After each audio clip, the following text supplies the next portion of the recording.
Hello students, देखिए physics के first chapter electric charges and fields के क्वेश्चन ट्राई करते हैं। देखिए क्वेश्चन है कि two pieces of copper each being 0.01 kg, one placed at distance of 0.1 metre from each other, ठीक है, and one electron from per thousand atoms of one piece is transfer to other piece of copper. बस यहाँ पे ये समझने की बात है कि एक इलेक्ट्रॉन जो है थाउजेंड एटम के एक पीस से ट्रांसफ़र किया जाता है किसी दूसरे कॉपर पीस की तरफ, ठीक है। और फिर क्या बताना है, कोलम्बिक फोर्स बतानी है, ठीक है। देखिए इस क्वेश्चन को अप्रोच कैसे करेंगे। देखिए सबसे पहले समझिए इस क्वेश्चन में कि ये एक कॉपर का पीस है, ठीक है, और ये एक दूसरा कॉपर का पीस है। दोनों के बीच डिस्टेंस कितना है, 0.1 मीटर, ठीक है, और वेज भी दिया हुआ है 0.1 kg, 0.1 kg। अब ये कहाँ गया है कि ये जो पीस जो है किससे मिलके बना है, थाउजेंड एटम से मिलके बना है, 1 2 3 4 एंड थाउजेंड एटम से, ठीक है। और ये यहाँ से कितने इलेक्ट्रॉन ट्रांसफ़र किया गया है, एक इलेक्ट्रॉन ट्रांसफ़र किया गया है। तो अब ये बताना है यहाँ से, ठीक है, कि कितनी कोलम्बिक फोर्स जो है वो जनरेट होगी। देखिए सबसे पहले हम एक काम करते हैं, ये जो हमारे मास जो गिवन है इसको केजी में कन्वर्ट करके, ये जो केजी में जो दिया है इसको ग्राम में कन्वर्ट कर लेते हैं। तो ये कितना हो जाएगा, 10 ग्राम, ठीक है। और जो यहाँ पे डिस्टेंस भी दिया है, डिस्टेंस कितना दिया हुआ है, 0.1 मीटर, ओके। अब हम यहाँ पे ये निकालते हैं कि एक पीस ऑफ कॉपर में कितने नंबर ऑफ़ एटम्स होंगे, ठीक है। तो नंबर ऑफ़ एटम्स निकालने का क्या फ़ॉर्मूला होता है, नंबर ऑफ़ एटम्स निकालने का फ़ॉर्मूला होता है number of moles into Avogadro number, ठीक है। तो नंबर ऑफ़ मोल्स कितने हो गए, इसका गिवन ये मास गिवन है 10 ग्राम, और मोलर मास भी गिवन है 63.5 ग्राम पर मोल, ठीक है। और यहाँ पे एवोगैड्रो नंबर भी पता होता है 6.022 इंटू 10⁻⁻23, ठीक है। तो जब आप इसको सॉल्व करेंगे तो आपके पास आंसर आ जाएगा 9.45 इंटू 10⁻22 मोल्स, माफ कीजिएगा, एटम्स आएगा, ठीक है। इतने एटम्स आ जाएंगे। अब देखिए हमको, लेकिन नंबर ऑफ़ एटम तो ठीक है हमने निकाल लिए, अब नंबर ऑफ़ एटम से जो है नंबर ऑफ़ इलेक्ट्रॉन कैसे निकालेंगे। देखिए ये भी बहुत आसान है। क्वेश्चन में ये गिवन था, क्या गिवन था, कि थाउजेंड एटम्स जो हैं कितने इलेक्ट्रॉन ट्रांसफ़र कर रहे थे, एक ट्रांसफ़र 1 इलेक्ट्रॉन, ठीक है। तो एक एटम कितना ट्रांसफ़र करेगा, 1/1000। बट अकॉर्डिंग टू जो हम नॉर्मल से देखें उसमें कितना ट्रांसफ़र किया है, जो एक कॉपर के एटम को ट्रांसफ़र करने चाहिए वो कितना ट्रांसफ़र करेगा, इतने एटम। तो यानी कि 9.45 इंटू 10⁻22 एटम में कितने इलेक्ट्रॉन ट्रांसफ़र किए जाएंगे, दोनों साइड से मल्टीप्लाई कर दो। एटम कितने ट्रांसफ़र करेगा, 1/1000 एटम्स। और यहाँ पे भी क्या आ जाएगा, 9.45 इंटू 10⁻22 एटम्स। ये एटम से ये एटम कट जाएगा, यहाँ पे क्या था, इलेक्ट्रॉन, ठीक है। तो आ जाएगा कि 9.45 इंटू 10⁻22 एटम में जो भी इसको सॉल्व करेंगे उतने इलेक्ट्रॉन ट्रांसफ़र किए होंगे, ठीक है। तो actually number of electron transfer कितने किए हैं, नंबर ऑफ़ इलेक्ट्रॉन ट्रांसफ़र ये ट्रांसफ़र किए हैं ना, इतने एटम में इतने इलेक्ट्रॉन ट्रांसफ़र किए। तो जब आप इसको सॉल्व करोगे तो आपके पास आंसर आ जाएगा 9.45 इंटू 10⁻19। देखिए अभी हमें नंबर ऑफ़ इलेक्ट्रॉन्स पता चले हैं, बट अगर जो कुलम्ब फोर्स निकालनी हो तो आपको चार्ज पता होना चाहिए। तो चार्ज भी पता चल जाएगा, Q1 Q2। देखिए इलेक्ट्रॉन्स तो चाहे आप देखिए ये एक आपका कॉपर का बॉक्स और दूसरा बॉक्स था, जितना यहाँ से चार्ज ट्रांसफ़र किया है यानी कि सपोज करो इतने इलेक्ट्रॉन यहाँ से ट्रांसफ़र किए हैं, तो यानी कि इसके ऊपर क्या आ गया होगा नेगेटिव और इसके ऊपर क्या आ गया होगा पॉजिटिव। तो चार्ज तो देखा जाए इक्वली आया होगा, चाहे पॉजिटिव को हो या नेगेटिव को हो, मतलब भले मैग्नीट्यूड वाइज देखा जाए तो। ठीक है, तो यहाँ से निकाल लेंगे हम प्लस माइनस एन ई, ये फॉर्मूला होता है चार्ज का निकालने का। ठीक है, तो प्लस माइनस एन की वैल्यू हमने यहाँ पे निकाल ली है 9.45 इंटू 10⁻19 इंटू इस इलेक्ट्रॉन की वैल्यू भी आपको पता होती है,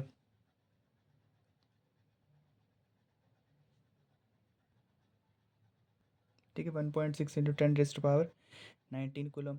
तो जब आप इसको और इसको सॉल्व सॉरी 19 नहीं होती है यहाँ पे -19, दैट ये और ये पावर्स कैंसिल आउट हो जाएंगे। तो जब आप इसको सॉल्व करोगे तो आपके पास आ जाएगा 15.12 कूलम। तो चार्जेस आ गए, बस फोर्स तो अब निकल ही जाएगी। फोर्स का फॉर्मूला क्या होता है K × Q1 Q2/R²।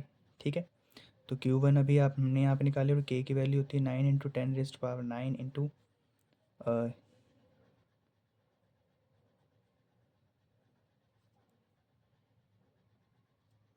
Divided by 0.1।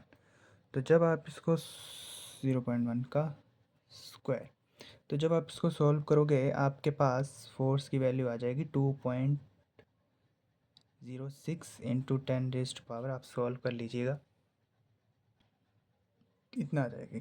ठीक है, देखिए इस क्वेश्चन में था क्या, इस क्वेश्चन में ये था दो पीसेस है कॉपर के, दोनों का मास दिया था, डिस्टेंस भी दिया था, बस ये कहा था कि 1000 एटम जो है ए मिल के एक इलेक्ट्रॉन का ट्रांसफ़र करेंगे। But according to the calculation जब हम देखें तो नंबर ऑफ़ एटम जो होते हैं कॉपर में इतने होते हैं। ठीक है, अकॉर्डिंग टू द हम कैलकुलेशन देखें तो इतने होते हैं, और हमारे इन दिया कितना है कि इतने ट्रांसफ़र करेगा, तो यहाँ से हमने इलेक्ट्रॉन निकाल लिए।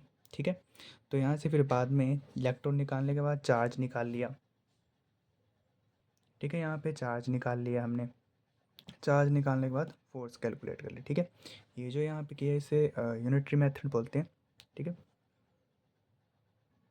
देखिए नेक्स्ट क्वेश्चन है 2 point charges Q1 Q2 and sorry Q2 is equal to 3 into 10⁻⁻6 coulomb and Q1 is equal to 5 into 10⁻⁻6 coulomb are located at, ये पॉइंट्स दिए हैं, हमें F1 F2 force find out करनी है using vector form of Coulomb's law and also find there magnitude.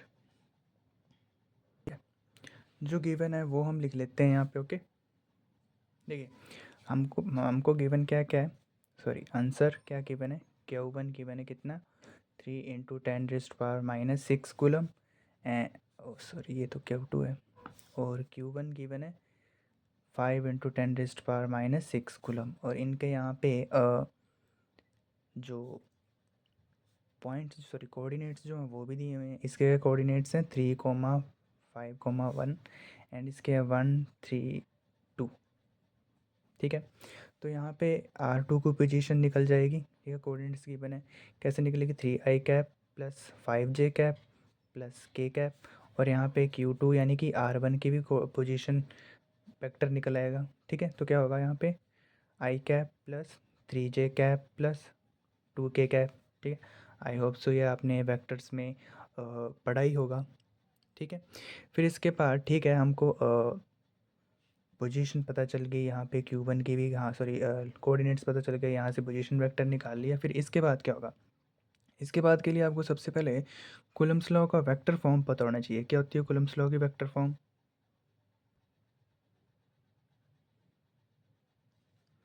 क्या होती है F21 is equal to K Q1 Q2 divided by R12 का स्क्वायर, और यहाँ पे क्या आ जाता है R21 माफ़ कीजिए R12। ठीक है, तो आपको यहाँ पे ना ही R12 पता है, ये ये क्या होता है, ये डायरेक्शन को इंडिकेट करता है, ठीक है। और यहाँ पे ये ना ही इसकी वैल्यू पता है, तो सबसे पहले इसकी वैल्यू निकाल लेते हैं। कैसे निकालोगे, एक्चुअली ये तो मैग्नीट्यूड है और ये क्या है, यूनिट वेक्टर, ठीक है। तो सबसे पहले R12 निकाल लेते हैं। तो R12 कैसे निकालोगे, R12 निकालने का फॉर्मूला क्या होता है, R2 माइनस R1। तो R2 क्या है, 3i cap plus 5j cap plus k cap minus R1 क्या है, i cap plus 3j cap plus 2k cap, ठीक है। तो जब आप सॉल्व करेंगे,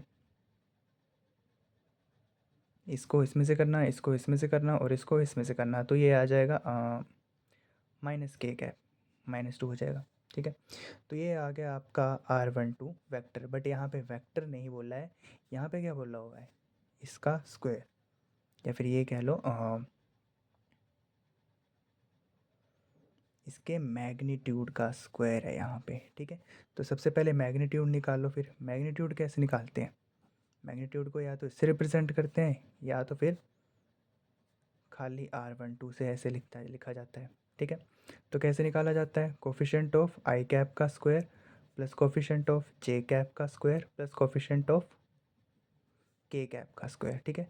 तो 4 + 4 + 1 अंडर रूट, ये हो जाएगा √9 और ये हो जाएगा 3। तो यानी कि यहाँ पे R12 की वैल्यू आ गई है 3, ठीक है। और यहाँ पे R12 स्क्वायर की क्या वैल्यू आ जाएगी, 3 का स्क्वायर क्या होता है 9,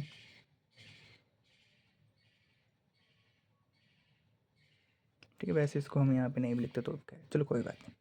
अब हमें क्या निकालना है, यहाँ पे ये चाहिए क्या, यूनिट वेक्टर। अब यूनिट वेक्टर निकालने का क्या फॉर्मूला होता है, वेक्टर डिवाइडेड बाय इसका मैग्नीट्यूड, है ना। अगर जी सपोज करो ये a कैप है, तो इसका अगर जी आपको यूनिट वेक्टर निकालना है तो वेक्टर डिवाइडेड बाय इसका मैग्नीट्यूड, ये होता है ना फॉर्मूला यूनिट वेक्टर निकालने का। अब ये unit vector R12 is equal to किसके इक्वल है, क्या R12 के, ठीक है। R12 की वैल्यू कहाँ है, ये अभी यहाँ पे हमने निकाली थी R12 की वैल्यू, इसको यहाँ पुट कर दो, 2i cap plus 2j cap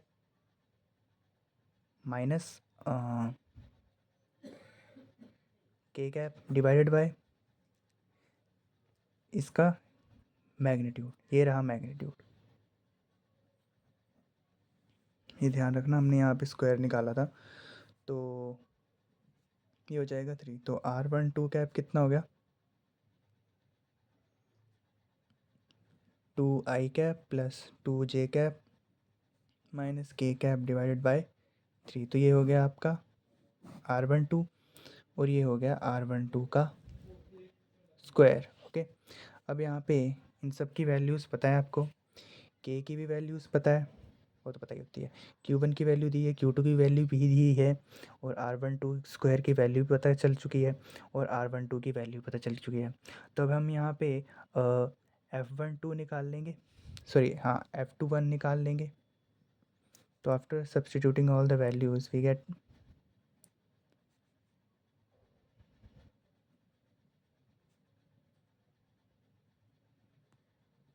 divided by 9, 9 से ये कट जाएगा, ओके। और यहाँ पे ये 10⁻⁻6 और 10⁻, ये हो जाएगा 10⁻³ और यहाँ पे 10⁻³ तो ये हो जाएगा 15 × 10⁻³ न्यूटन, ठीक है। 15 × 10⁻³ न्यूटन। और अगर जो आपको F12 निकालनी, F21 तो भी यहाँ पे कैलकुलेट हो चुकी ना,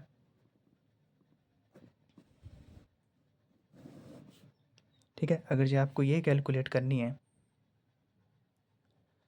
तो F12 कैसे निकालेंगे, F12 क्या होता है, इसी का ही उल्टा होगा F21 का। कैसे, सोचो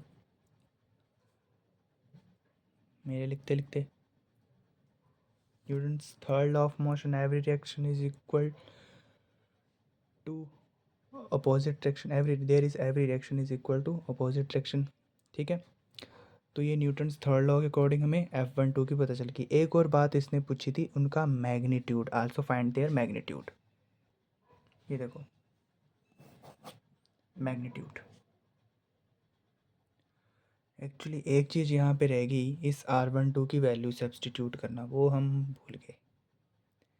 तो ये हो जाएगा क्या थी R12 की वैल्यू, ये 2i cap plus 2j cap minus k cap divided by 3।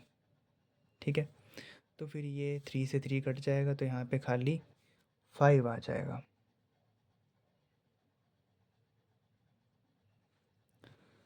तो फिर ये सारा गलत हो गया। तो यहाँ पे F12 किसके इक्वल आ जाएगा, 5 × 10⁻³ और यहाँ पे साथ में 2i cap plus 2j cap minus k cap. ठीक है, यहाँ पे सारा वो R12 की वैल्यू सब्सटीट्यूट करनी थी। फिर यहाँ पे F21 भी इसके इक्वल ही होगा, बट जस्ट अपोजिट साइन के। ठीक है, अब देखिए मैग्नीट्यूड फाइंड आउट कर लेते हैं। मैग्नीट्यूड फाइंड आउट करने को कैसे करेंगे, इसी का ही मैग्नीट्यूड फाइंड आउट होगा, ये तो ऐसे का ऐसे ही रहेगा। तो कैसे करेंगे, कोफिशिएंट ऑफ 2 का square, sorry coefficient of i cap का square and coefficient of j cap का स्क्वायर। तो इसका हो जाएगा अगर आप सोचो कि हाँ इसको मल्टीप्लाई कर देते हैं, तो भी फिर भी देखो कॉमन लेके हम बात फिर घूम फिर के वहीं आ जाएगी। इसको आप अंदर मल्टीप्लाई करेंगे, ठीक है, फिर आप इसका वो स्क्वायर करेंगे, फिर आप कॉमन निकाल लेंगे। तो फिर इससे अच्छा यही है कि इसको बाहर ही रहने दो। ठीक है, तो ये हो जाएगा 4 प्लस, जैसे ऊपर किया था 4 + 1 इंटू 5 × 10⁻³ तो ये हो जाएगा 15। इसका जब आप अंडर रूट करोगे ना, अंडर रूट 9 हो जाएगा, तो 15 हो जाएगा इंटू 10⁻³ न्यूटन। ठीक है, F21 का ये हो जाएगा और F12 का क्या हो जाएगा, जस्ट इसका साइन रिवर्स। ठीक है, अब देखिए ज़्यादा बड़ी वीडियो हम नहीं बनाना चाहते, क्योंकि कुछ ज़्यादा ही लंबा कंटेंट हो जाता है। ठीक है, इसीलिए शॉर्ट में हम ऐसे इसकी पूरी प्लेलिस्ट ही बनाएंगे इस चैप्टर की, फ़िज़िक्स के फर्स्ट चैप्टर की। ठीक है, अगर आपको ये समझ आई हो तो चैनल को सब्सक्राइब कीजिएगा और जितना हो सके उतना ज़्यादा इसको शेयर कीजिएगा। Okay, thank you.